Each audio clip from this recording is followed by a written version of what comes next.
I'm nearly 60 years old and work in a beautiful white office that is unbecoming.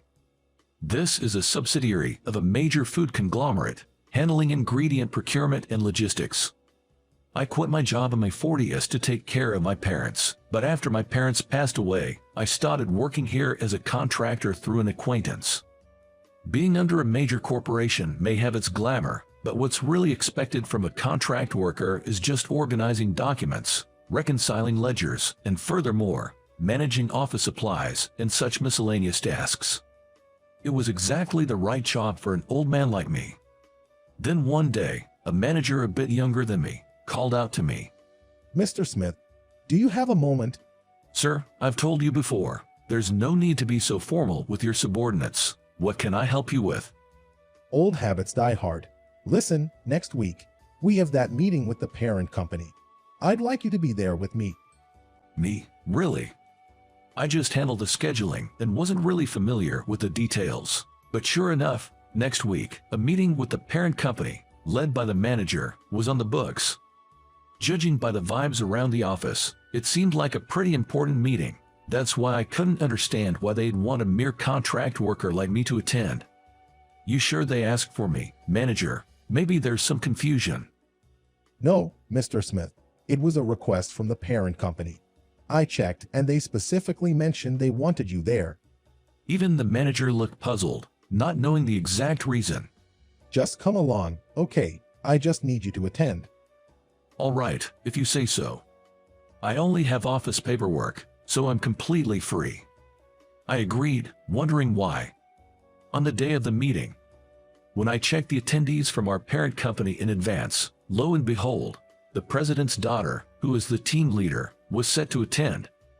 Her name is Jessica Anderson. If I recall correctly, she's in her mid-30s. In the corporate circle, there were both whispers of her being incredibly skilled, being pegged as the next CEO, and rumors dismissing her as just riding on her dad's coattails. Either way, for a contract worker like me, she's on a totally different level. The fact that someone of my rank was invited to a meeting with such an important figure was, in and of itself, very unusual. The atmosphere in the conference room was tense. After a quick round of greetings, we all took our seats and got down to business. Our project aims to further expand our company's presence in the Asian market. Jessica began explaining. It seems this plan was a major project involving the entire corporate group, aimed at expanding our international reach. So, we'd like your company to explore new sales channels. Here's a list of the necessary requirements, including the budget. At that word, a subordinate from the parent company began distributing documents. The subsidiary team gave the documents a quick look, their expressions turning sour, and the manager hesitated before speaking up. I'm sorry, but this seems a bit unreasonable. The middle class in Asia is our target. We need to reduce unnecessary costs and make it as affordable as possible. Jessica stated confidently. She then fixed her intimidating gaze on the manager. As I mentioned at the beginning, this is a project we're all in on, betting the company's future. We need to push through, even if it means making sacrifices. But there are concerns about quality. Consumers are more discerning these days, sensitive to issues like human rights and labor practices. As the manager tried to explain, Jessica leaned over the table and threatened in a low voice. You're our subsidiary, right? Just follow along without making a fuss. And don't forget, I'm the CEO's daughter. One word from my dad and you could be out of a job. Hearing this, I couldn't help but chuckle out loud. My dry laughter sounded awkward in the tense meeting room. Wow, you really live up to the expectations of a future CEO. Your presence is so commanding. It's like something out of a mob movie.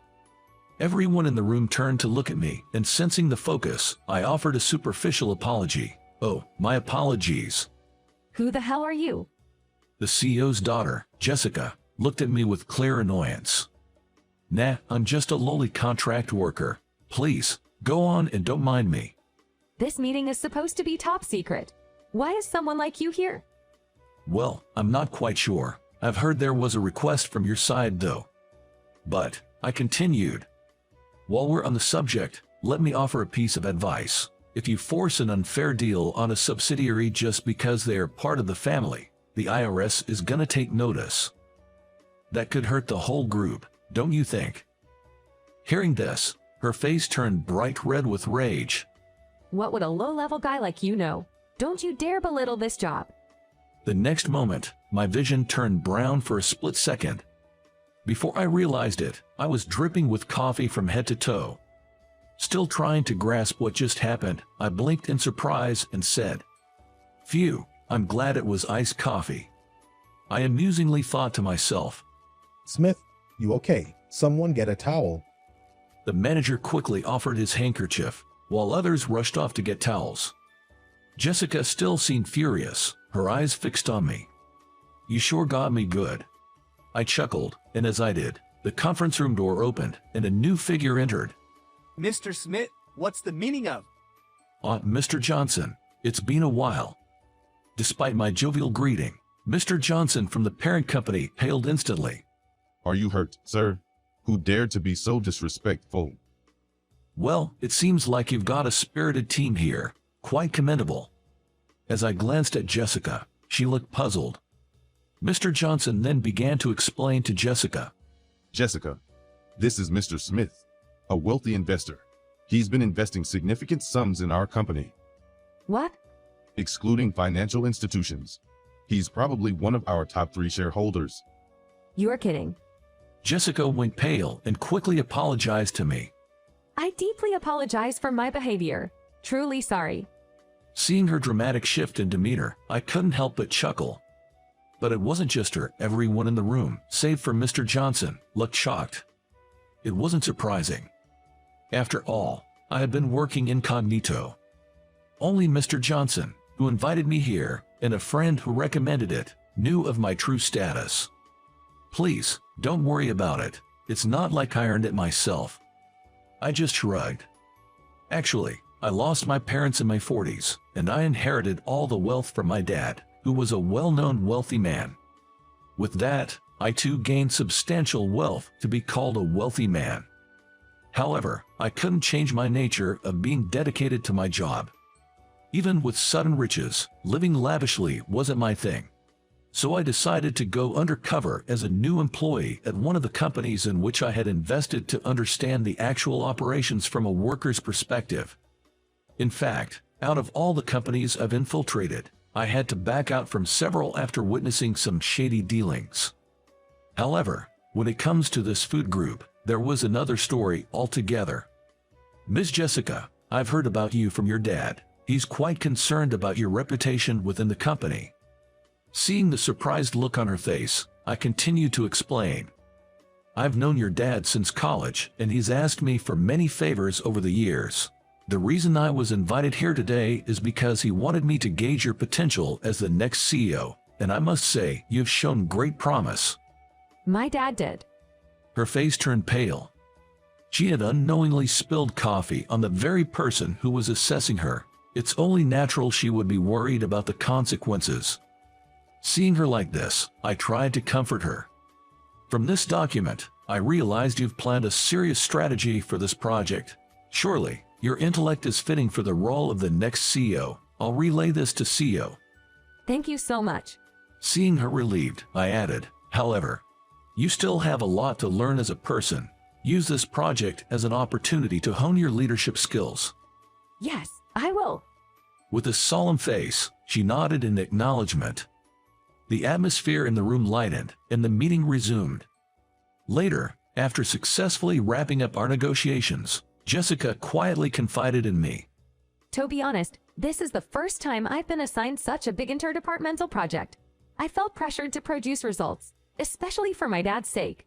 I didn't want to be looked down upon by our subsidiaries, which is why I was so rude earlier. I deeply apologize. She seems to be a sincere and earnest woman at heart. Such pressure must be weighing heavily on Jessica, being slated as the next CEO. I gave her a warm smile. "Don't worry, CEO told me that he wanted this project to succeed when he sent me over. I really believe you'll do a great job." Later, I went out for drinks, invited by Mr. Anderson, a college buddy of mine. Right after we toasted, I vented to him. "That young lady sure has some spirit. Never thought she'd throw coffee at me." Surprising, right? Don't you think she's quite something? It seemed like he was amused by his daughter's antics. I just shrugged. It's nice that she's lively, but it's a bit too stimulating for us old folks. Plus, now that my real identity has been revealed, it's uncomfortable at work. How about letting me retire soon? Come on, for old time's sake, help me out a bit longer. I could even have her report directly to you next time. That's a tough joke. With that guy's authority as a CEO, he could manipulate just about anything. I shivered a bit. That project, though it had a rough start, seems to be going smoothly now. While subtly supporting Jessica, I'm still grinding away as a contract employee. With the way Mr. Anderson speaks, doesn't seem like I'll be relieved from this role anytime soon. My retirement is probably still a little way off.